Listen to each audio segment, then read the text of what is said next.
Donc nous avons demandé à toutes les équipes que nous connaissons qui enseignent en projet de fin d'études de nous remonter des projets de fin d'études soutenus cette année. Et on a eu le plaisir de recevoir 38 candidatures, ce qui est bien pour une première session.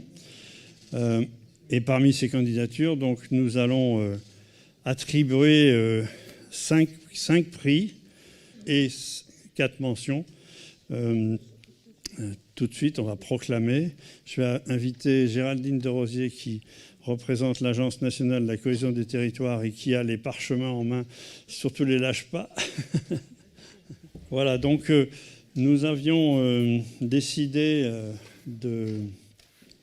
avec l'ANCT, Action Logement et le Massif Central, d'avoir un prix par programme conduit par l'Agence nationale de la cohésion des territoires.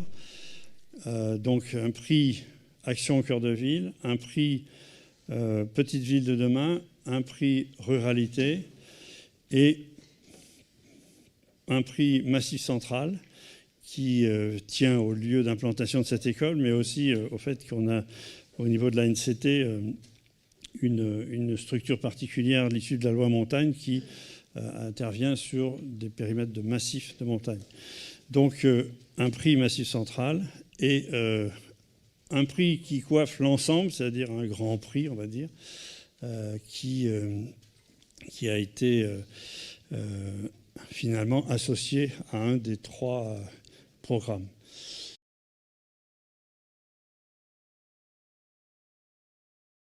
Et pendant longtemps, moi, le Grand Prix, qui est aussi le prix Ruralité, ça a été le numéro 24.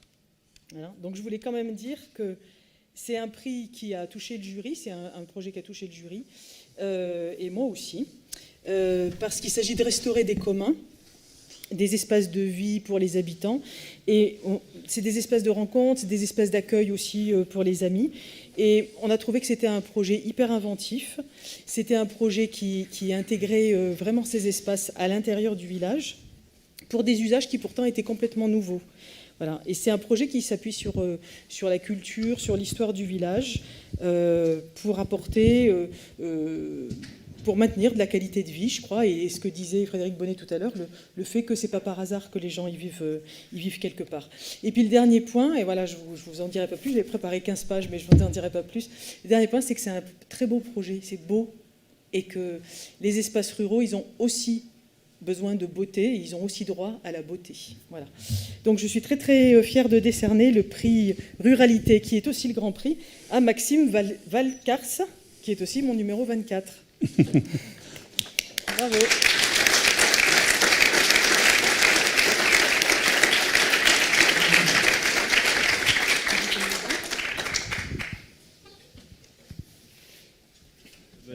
Déjà, pour commencer, je voulais remercier vous qui êtes encore là, parce qu'il se fait tard et vous avez peut-être faim, et remercier l'école de Clermont pour son accueil, Monsieur Coutarel pour l'organisation de ce colloque et pour nous donner aussi la chance de montrer nos projets hors de nos écoles et de nos murs, un peu de notre entre-soi. Et du coup, voilà, pour parler un peu du projet, nous, à l'école d'archi de Lyon, on a un domaine d'études qui s'appelle ATEC. Donc on se concentre pas mal dans des territoires ruraux aussi, un peu comme vous à Clermont. Et en l'occurrence, cette année, on s'est concentré sur le territoire de la Haute-Savoie, donc de la vallée de l'Arve. Et le projet, moi je me suis placé dans un hameau du coup de ce fond de vallée de l'Arve. Et la volonté, c'était vraiment de redonner un peu une interface entre le grand territoire et le territoire, on va dire, urbain de ce hameau, à travers la notion des communs. Et notamment à travers comment est-ce qu'un architecte peut se saisir de cette question des communs en venant valoriser toutes les ressources du territoire, donc un peu comme le disait M. Bonnet tout à l'heure. Notamment ici avec tout un travail qui a été fait. En fait, il y a un réseau de 3 projets par contre que vous pouvez voir ici. Et tous ces projets-là sont des déclinaisons d'un même système constructif qui est celui du bois massif. Donc pour valoriser toute cette culture constructive de la Haute-Savoie Et donc ça m'a permis de rencontrer pas mal d'acteurs, d'aller visiter des scieries, rencontrer des menuisiers pour essayer de comprendre un peu plus toute cette organisation territoriale autour de ces ressources qui sont assez riches. Et donc voilà, à peu près pour résumer.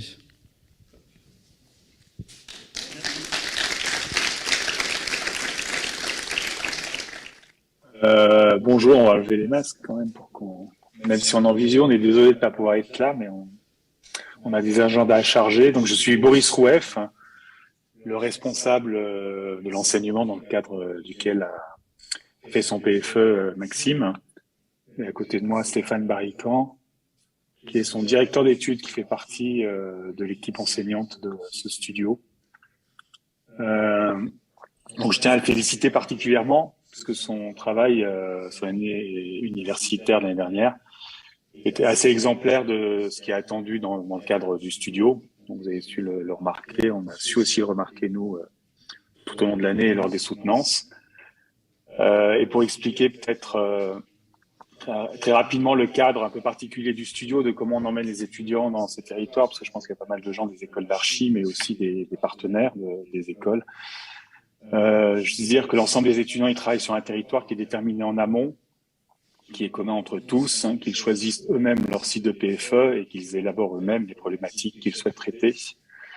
Le studio, le risque d'habiter, se penche sur des territoires assez larges pendant 3 années consécutives.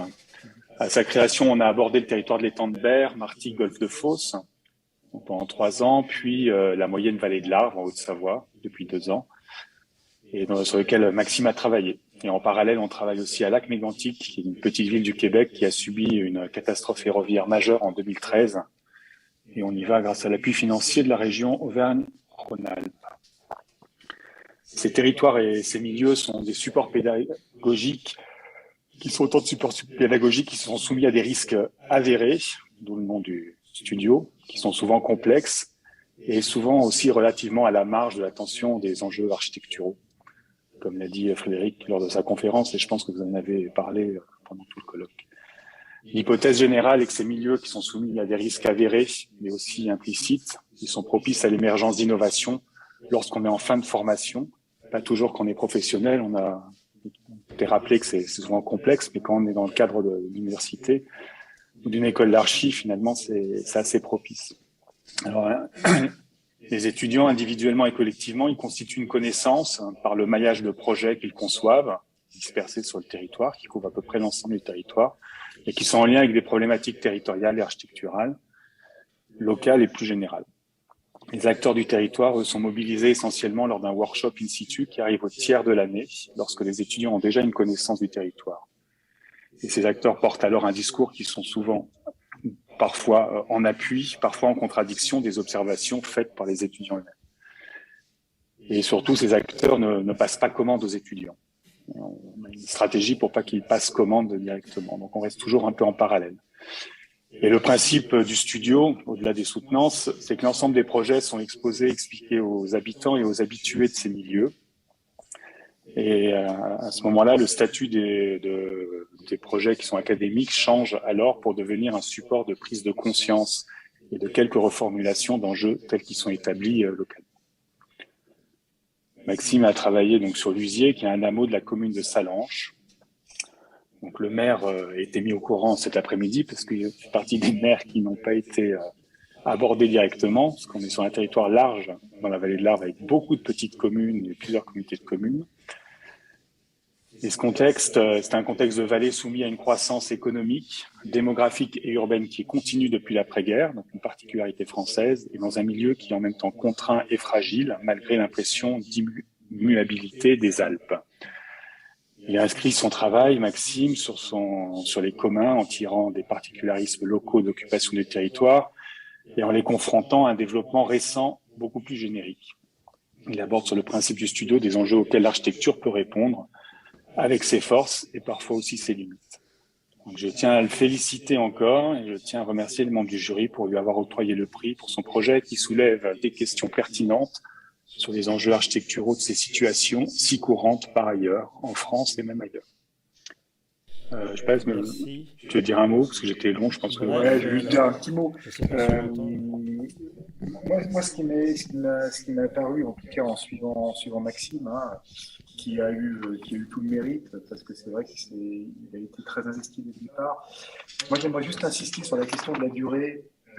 C'est un studio qui est fait sur un an, donc il y a une immersion qui est très importante et qui était complexe cette année, parce que naturellement, c'est des promotions Covid, donc ça veut dire que quand même, il y a des vraies difficultés à faire du terrain, des vraies difficultés à s'ancrer, et pourtant, il y a eu un résultat qui a été très intéressant. Et moi, je trouve que la question de définir soi-même le programme, et pour rien vous cacher, en tant qu'architecte, hein, architecte urbaniste, c'est vrai que de temps en temps, je trouve que, en tout cas sur un premier semestre, on a des réflexions qui vont assez loin, voire peut-être un petit peu trop loin quand même pour un diplôme d'architecture, mais faut constater que le résultat est là, c'est-à-dire qu'à un moment, cette épaisseur, enfin cette temporalité qu'ils prennent là, sur le premier semestre, ça permet d'aller beaucoup plus vite sur le deuxième semestre, donc c'est un travail d'1 an.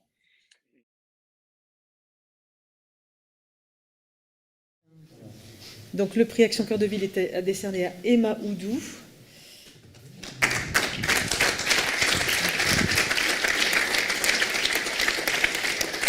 Alors, le projet a été déjà beaucoup exposé dans les Assises nationales des écoles d'architecture à Rouen il y a quelques jours, puisque nous avions l'équipe, je ne sais pas s'ils sont là, je n'ai pas la flèche vers le bas. Ce travail pédagogique a été exposé dans la table ronde que j'avais le plaisir d'animer. Et c'est vrai qu'on a compris que vous aviez eu un gros travail avec les équipes du territoire, avec les élus, avec les services techniques et avec les services de l'État, ce qui nous fait plaisir, puisque j'appartiens à cette école, mais aussi à l'Agence nationale de la cohésion des territoires. Et quand j'ai vu arriver les services du SGAR pour commenter votre travail, ça m'a paru extrêmement intéressant. Donc on pense très très clairement à continuer cette expérience, puisque les services de l'État déconcentrés sont mobilisés sur ces sujets-là en relais de l'agence. Et donc évidemment, chaque fois où on voit une convergence entre l'architecture et l'enseignement de l'architecture avec ses actions publiques, c'est que quelque chose a été réussi sur Cherbourg. Donc voilà, c'est un projet que je vais vous laisser commenter. Ce qui est important, ce que le jury a apprécié, c'est qu'à partir d'un programme, en fait, vous avez retravaillé le site dans son ensemble et ses potentialités. Vous avez travaillé, c'est marqué en titre, sur un cinéma, et donc vous avez travaillé au-delà de la fonctionnalité stricte du cinéma. Je vais quand même vous laisser un peu de place pour présenter votre projet. Merci. Merci déjà à tous encore aussi d'être présents. Et merci à l'école de Clermont-Ferrand d'organiser ce colloque et de m'accueillir. Alors pour un petit peu resituer, effectivement, ce travail, il a fait l'objet en fait à l'origine d'un partenariat avec la ville de Cherbourg au cours du premier semestre et qui donc a permis l'émergence de ce projet. Puisqu'en fait c'est au cours d'une découverte de cette ville que je ne connaissais pas, on va dire au nord de la péninsule du Cotentin, que j'ai fait la découverte de cet îlot, et plus exactement de ce cinéma Omnia, qui faisait l'objet en fait d'un appel à manifestation d'intérêt depuis quelques années, mais qui ne voyait pas porteur de projet se manifester. Et ça a été pour moi un peu on va dire l'occasion de venir expérimenter moi-même comment on pourrait revitaliser ce cinéma, sachant que progressivement avec l'étude du site, de nouvelles questions se sont se sont révélées, donc notamment la question des cœurs d'îlots, d'ouvrir sur des cœurs d'îlots qui aujourd'hui sont principalement à usage de stationnement, mais également la question de la rue nocturne et d'une rue qui était anciennement la rue de la Soif et la rue des Marins. Et c'est en fait avec toute cette étude historique, cette morphogénèse de la ville que en fait, le programme est né finalement, et aussi en collaboration avec les habitants et les élus de la ville, bien sûr que tout ce programme s'est révélé. Et voilà, et ça a été pour moi un projet extrêmement enrichissant, et voilà.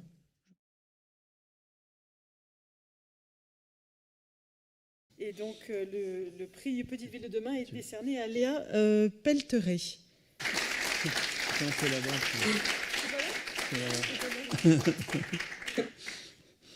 Désolée de ne pas pouvoir être présente pour la cérémonie. Vous êtes un peu en dehors du... En quelques mots déjà, territoire. merci beaucoup à tous les membres du jury, à l'ENSA de Clermont-Ferrand d'avoir organisé ce colloque.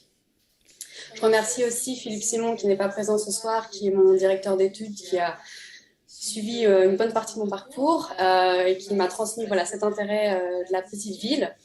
Et donc, pour très brièvement vous expliquer un peu le contexte de ce PFE, donc j'étudie à l'ENSA PVS donc à Paris. Et donc, on a commencé en septembre dernier un partenariat avec le CAUE de l'Essonne.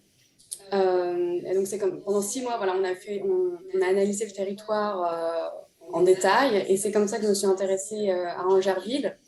Qui se situe en fait au sud de l'Essonne, un territoire entre à la fois au nord la métropole parisienne et au sud des territoires plus ruraux, et cette lisière entre le rural et l'urbain qui m'a beaucoup intéressée. Et donc en fait j'ai fait un PFE recherche. Donc l'exercice était de lier le mémoire de fin d'études avec le PFE. Et donc Angerville justement participe au dispositif Petite Ville de demain depuis novembre 2020. Et donc voilà, ce PFE a permis de faire l'articulation entre les deux. Voilà, et donc très brièvement, la question que je me suis posée, c'était parce que Angerville est sous la pression parisienne, elle doit aujourd'hui se battre pour affirmer son identité et ne pas devenir entre guillemets une ville dortoir. Et donc comment Angerville peut-elle aujourd'hui contrer ces formes de dérive dans son organisation, mais aussi dans son rapport avec le territoire. Et donc voilà, dans mon PFE, j'ai essayé de développer une sorte de nouveau modèle de croissance articulé sur 3 grands principes qui étaient la revalorisation du centre-ville, cette centralité, mais aussi l'aménagement des portes de la ville, puisqu'en fait la ville est encerclée par les infrastructures de transport, c'est assez fascinant. Et donc pour y pénétrer, il faut passer par des portes. Et enfin, le quartier de la Gare qui devient aujourd'hui une nouvelle centralité suite à l'extension de la ville. Et donc juste pour finir, je voulais juste dire quelques mots, parce que maintenant, à présent, une équipe d'étudiants à Val-de-Seine travaillent sur Angerville suite à mon projet. Donc je suis vraiment très heureuse de voir que ce projet ne s'est pas arrêté à une présentation en juillet dernier, mais que ça a donné lieu à de nouvelles réflexions. Et encore plus heureux de recevoir ce prix, parce que j'espère que ça permettra de porter le sujet des petites villes au-delà de l'école d'architecture. Merci. Merci.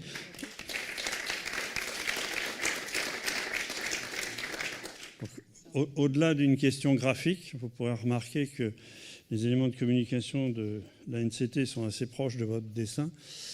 Au-delà de ça, ce qui nous a intéressés, c'est effectivement que vous vous êtes soucié d'un ensemble de questions sur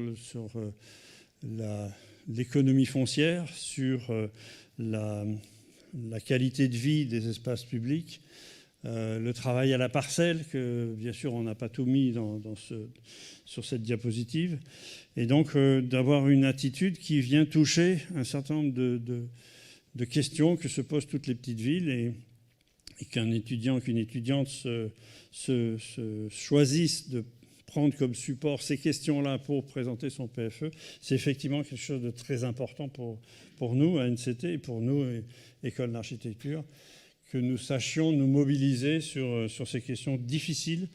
Et les propositions que vous faites sont tout à fait intéressantes. Donc, nous allons publier l'ensemble de ces travaux que vous nous avez envoyés, y compris ceux qui n'ont pas été retenus, parce qu'il y a un certain nombre de propositions qui sont intéressantes, même dans les projets non retenus, et de façon à ce que, quelque part, nous illustrions le travail de toutes nos équipes, même si, bien sûr, nous avons souhaité distinguer quelques-uns. C'est l'objet de cette soirée.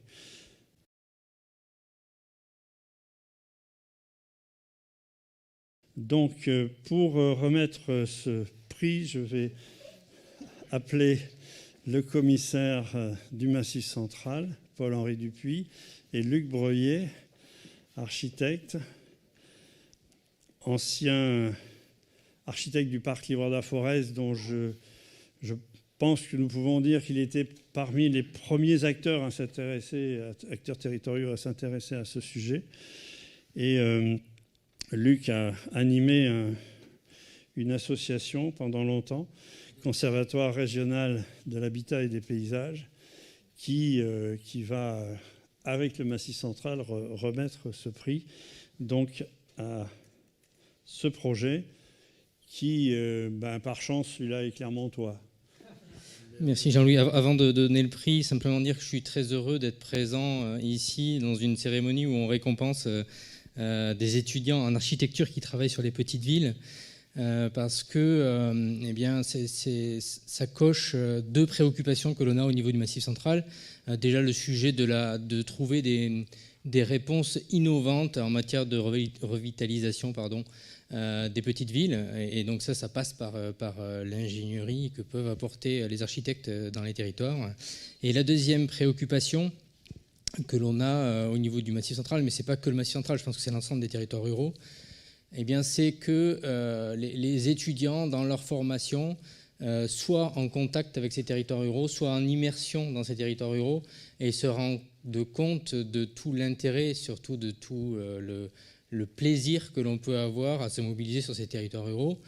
On souffre énormément dans nos territoires d'un défaut d'attractivité, d'un défaut d'ingénierie. Et donc, je reste persuadé que donner ce goût du territoire rural dès la formation initiale, eh bien, c'est un bon moyen de voir plus tard l'ensemble des acteurs de l'ingénierie se mobiliser pour ces beaux territoires. J'ai fini mon préambule. Mais on va passer la parole à Hélène, ce faisant, pour présenter rapidement ses intentions de projet. Bonsoir. Déjà, excusez-moi de ne pas être là ce soir. Moi aussi, je suis un peu loin, donc c'était compliqué. Et merci beaucoup pour ce prix, ça m'a fait très plaisir que mon travail... Enfin, c'est quand même très gratifiant que le travail de toute une année soit récompensé par un prix comme celui-là, donc merci beaucoup. Et donc rapidement, pour parler un peu de mon projet, en fait, donc ça s'établit dans la commune de Riom, qui est un peu au-dessus de Clermont. Et l'objectif de ce projet, c'était en fait de montrer que les communes d'aujourd'hui sont encore capables d'accueillir des projets et de se construire encore en leur sein, et afin en fait d'éviter l'étalement urbain. Et donc pour parler de ça, mon projet consistait à venir combler les dents creuses du centre historique de Riom par en fait des petites interventions qui viennent se marier en fait avec l'existant, et dans le but aussi de revaloriser le centre historique et de remettre en valeur en fait son patrimoine par ces interventions légères. Voilà, donc ça a été un projet que j'ai pris plaisir à faire, même si ça n'a pas toujours été facile, mais voilà, je suis contente d'avoir eu ce prix ce soir, et je voulais aussi remercier donc, les enseignants qui m'ont suivi pendant toute cette année. Voilà, merci beaucoup.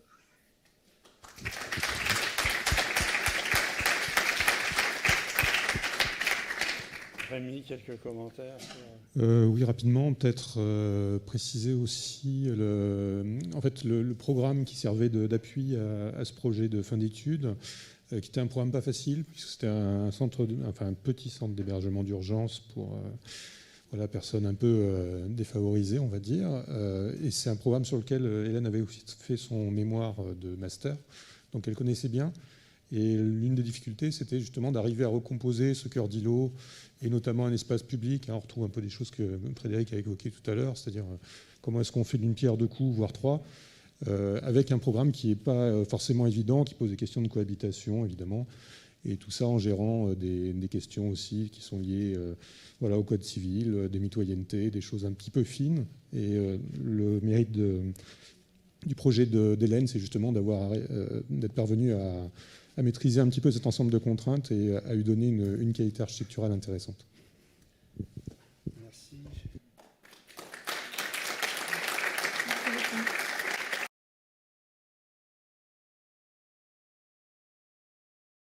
Oui, je voulais préciser que ce prix Massif Central est associé à la mention Habitat qui est délivrée par Action Logement, qui est un organisme de financement du logement en France, logement pour les salariés. Nous devions avoir Vera Lizarza-Beureux en ligne, mais je ne la vois pas. Donc elle participait au jury et c'est elle qui représentait Action Logement. Bien, tant pis. Je vais égrener maintenant les autres mentions que nous avons souhaité délivrer.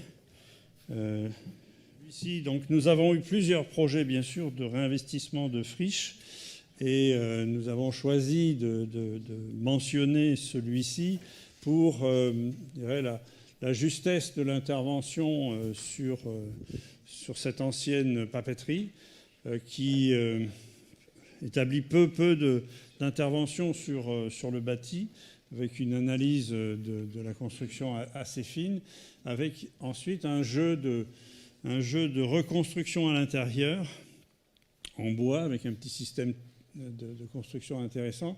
Donc voilà, c'est un peu la justesse de l'intervention sur cette friche qui est peu agressive, on va dire, sur le bâtiment initial. Et je ne sais pas si Manon Villermé est avec nous. Oui. Non. Clément. Il y a Bonjour. Clément, voilà, merci. Non, vous étiez deux. Bonjour, oui, du coup, Manon est là aussi, je crois, sur la visio. Donc désolé de pas être présent ce soir, mais donc, déjà on voulait remercier donc Nicolas Dubuc qui coordonne notre master, donc le master architecture, environnement et culture constructive à l'ENSA de Grenoble, et aussi Guillaume Pradel qui a été notre directeur d'études pour cette année. Pour parler un peu du projet, on a décidé de s'attacher au réinvestissement de cette friche parce que dans la ville de Pont-de-Claix, qui est située dans la métropole de Grenoble, il y a beaucoup de friches qui datent de l'époque industrielle et qui ont aujourd'hui une forte valeur historique. Et c'est des friches dont les communes ne savent pas forcément comment les traiter aujourd'hui. Et pour nous, c'était important de mettre en valeur ce patrimoine historique qui est assez fort, puisque dans le cas de Pont-de-Claix, ça a mené, les papeteries ont mené à la fondation de la commune de la ville du Pont-de-Claix. Et pour traiter cette thématique du réinvestissement des friches industrielles, on a décidé de l'aborder par le prisme de la question de l'indépendance alimentaire en milieu urbain. Aujourd'hui, la question de l'alimentaire, c'est quelque chose d'assez prégnant, et surtout dans les temps qui vont venir. Ouais, alors je sais pas trop où ça a coupé, mais en tout cas pour conclure sur ce projet-là, donc sur ce réinvestissement de friches, vous parliez un peu de comment on a choisi d'intervenir sur le bâtiment.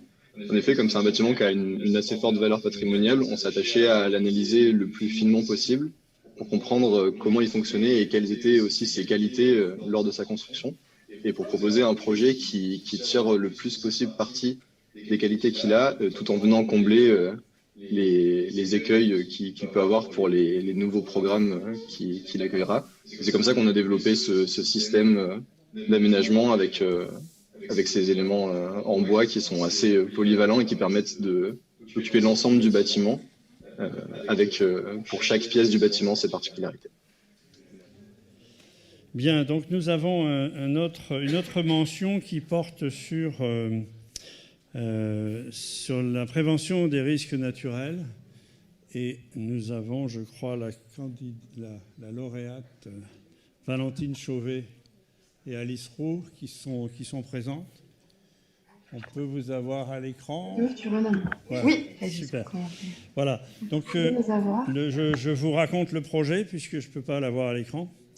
Il s'agit de la vallée de Roya qui a été sinistrée par des inondations. Et c'est vrai que la proposition des nouveaux diplômés a intéressé le jury pour s'attaquer d'abord à un sujet extrêmement difficile, extrêmement dur, et pour avoir approfondi, je dirais, cette question en réfléchissant à la fois à adapter le bourg, les configurations pour éviter que certaines populations soient exposées au risque, mais aussi de réfléchir à la vie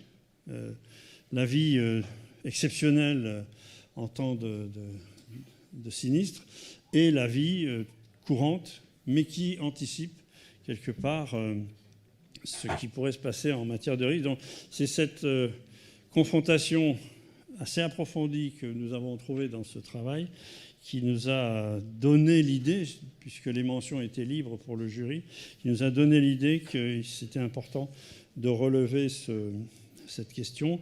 C'est beaucoup le directeur général adjoint de l'ANCT, Jérôme Guton, qui a insisté sur le fait que ce projet-là était particulièrement intéressant sur les aspects que je viens d'évoquer. Je vais vous laisser le décrire mieux que moi. Bon, déjà, merci beaucoup pour cette mention. Donc, désolée de ne pas être là non plus, mais nous, on est aussi un peu loin. Et pour revenir un peu sur le projet, donc effectivement, on a travaillé sur le village de Breil-sur-Roya, qui a été impacté par les inondations en octobre 2020. Et en fait, on ne connaissait rien de ce territoire-là. Et nous, pour rentrer dans le projet, on est allé directement sur place, un mois après la tempête. Et en fait, c'était le village de toute la vallée qui était un peu le lieu de l'urgence où tout se faisait. Et en fait, nous, on y allait en aidant en tant que bénévole, donc à faire les chantiers participatifs, à aider les gens sur place. Et en fait, c'est vraiment de cette vision-là qu'on a eu du territoire dès le début. On ne l'a pas connu avant, on l'a connu que dans ce moment un peu de panique.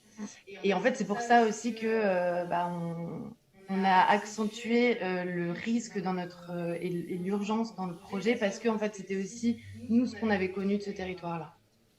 Voilà, donc on a, comme vous l'avez dit, essayé de mettre en place un projet qui se développait sur 2 endroits du village, 2 sites qu'on ne peut pas voir malheureusement là, vous ne pouvez pas le diaporama, mais voilà, donc dont le centre-ville du village et le plateau de la gare.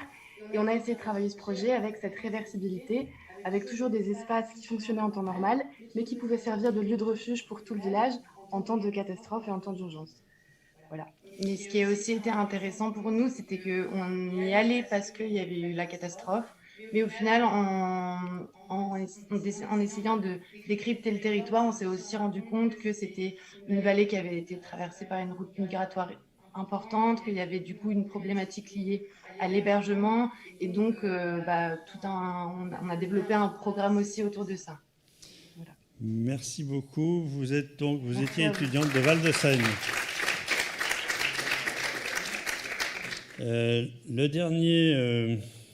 La dernière mention a été attribuée à Lison Davot. Je ne sais pas si elle est présente. Oui, elle est là.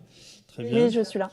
De l'école, et son directeur d'études aussi, Stéphane était là tout à l'heure.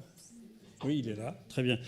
Écoutez, voilà, le sujet de ce projet de fin d'études est la question de l'habitat des saisonniers dans un lieu assez magique, puisque c'est le territoire de Saint-Émilion.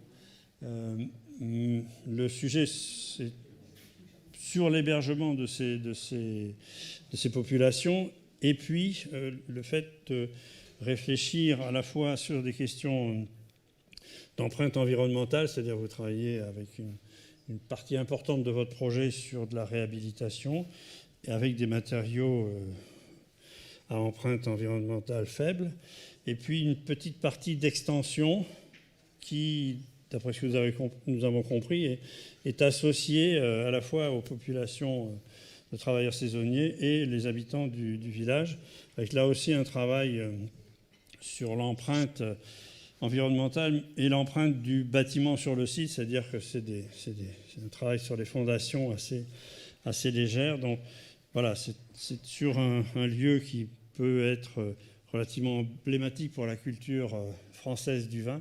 Il y a aussi ces questions tout à fait concrètes d'habitat et de vie villageoise.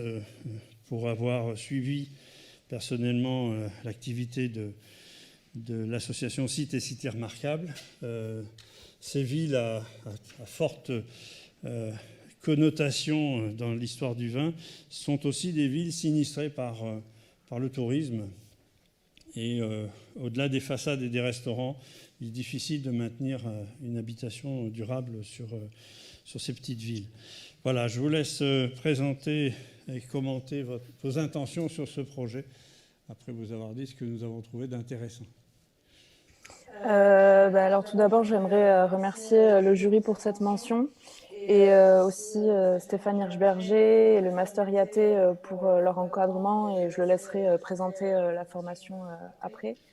Et je suis ravie d'obtenir cette mention parce que c'est vrai qu'elle permet de mettre en lumière les coulisses de la culture viticole qui fait la renommée du territoire du Grand Saint-Émilionnais et qui pourtant est basée sur des saisonniers qui sont aujourd'hui invisibilisés et qui font face à un mal logement, qui sont dus à leurs revenus modestes ou à la précarité de leur emploi, et pourtant sur un territoire où il y a 20% de logements vacants.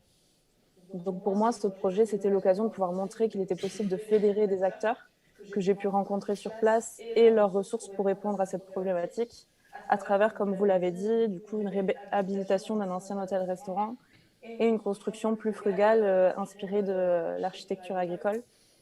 Et enfin, du coup, j'espère que cette mention donnera un peu plus de légitimité encore à mon projet que j'ai déjà présenté à la communauté de communes du Grand Saint-Émilionnais et qui envisage peut-être de le réaliser par la suite. Bravo.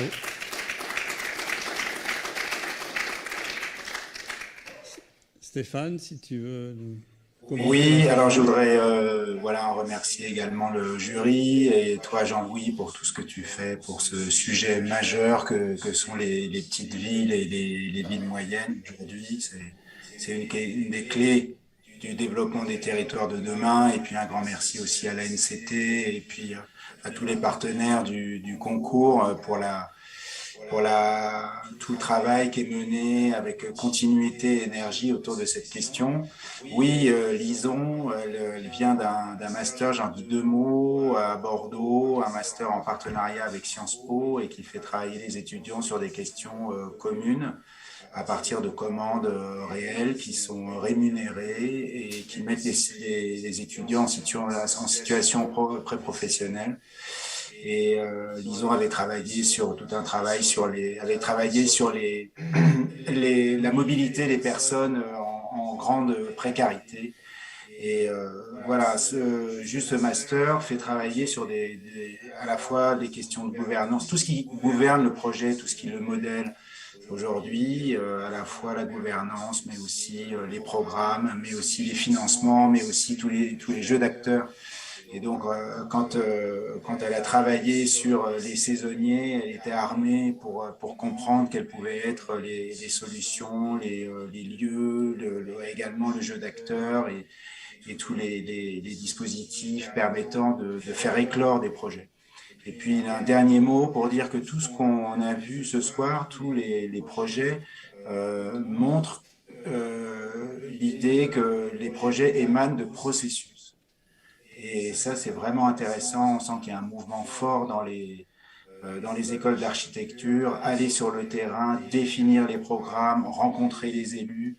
Et donc, ça prépare, je pense, bien les jeunes architectes au métier de demain et sans doute également avec des réflexions innovantes et imaginatives. Donc, c'est très intéressant de voir tous ces projets.